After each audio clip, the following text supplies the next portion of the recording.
ښکاره. بده مشوره ولاکه ده. بالکل صحیح نه دي. زما په اندازه دا 3 کوچنیان موږ چاته نسو ورښکاره کولی، او زه دا بالکل نه غواړم چې دا 3 به د عمله د وجې سه انسانان په مصیبت کې واچوم. زما خبره واورئ، بس زیاته زه ځم. چې شی د دغه شیل د لاسه خو زما ژوند تریخ شو. زه په یو ښه کار پسې ګرځم، زه داسې رالاس ژوند نه شم تېرولی تر ابده.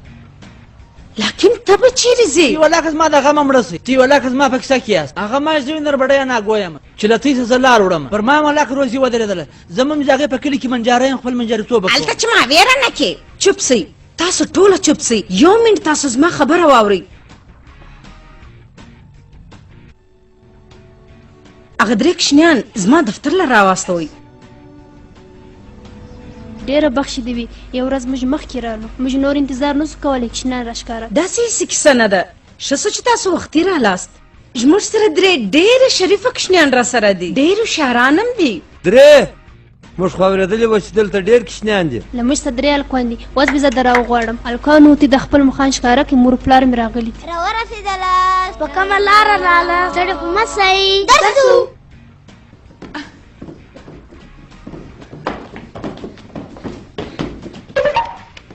څنګه خوند کوي. څنګه ښایسته کوچنیان تیله ساتلې وستې به ډېر ساعت هم پر تېري. ما له ځان سره بوځئ، په ما به ساعت به هم تېري. دا ډېر مستي، ډېر خوند کوي. د اخري کوچنی ډېر ښایسته دی، خو موږ بیرته ځو لکه چې دا لیونی دی. یا سم هلک دی. دوی به 6 ساعت پر تېر. را دې خواته ته ډېر مخته کېږي. ښه په ما کښه واست، تر دوی له بیدارم، که نه منې خو راته وخوندم. ما ته ځان ته بوځه، ما څه دا موږک هم څه 3 ساعت به هم در تېر کړم.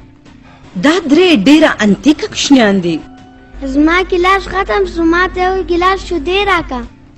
او دا کوچنی څوک دی؟ ستړی مه شئ، زما نوم نونو دی، ما د ځان سره بوځي، زه ډېر ښه یم.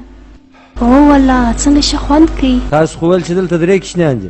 تقریبا دا 3 دي، یو نیم پروا نه لري. چوچو ورسه، دا 3 سرو سره ودرېږه. ته هم راسه. قرآن شریف مه وایه. تاسو اوس سیده ودرېږئ. دا ښځه او سړی په تاسو کې یو بیایي. دویم به ښه یې. هو که بلکل. ځه چې څنګه ستا خوښه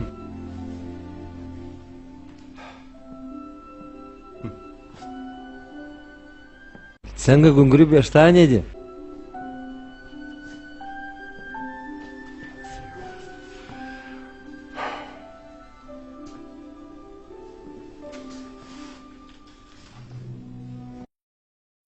دا به وي ورځ ته بیا نه سیروای. زه اوس زما کور والا موږ دا غواړو چې موږ کورنۍ جوړه کړو. هغه کورنۍ په تی جوړېدای شي.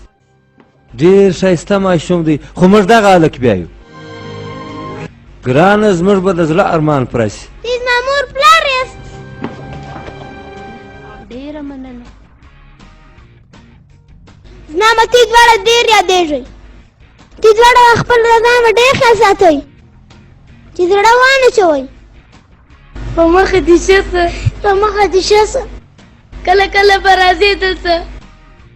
چوپ سئ، ژړا مو بنده کړئ. زه کوم تی دواړه همیشه لپاره پرېږدم چې ته نه یې، موږ به څنګه ساعت تېرېږي دلته.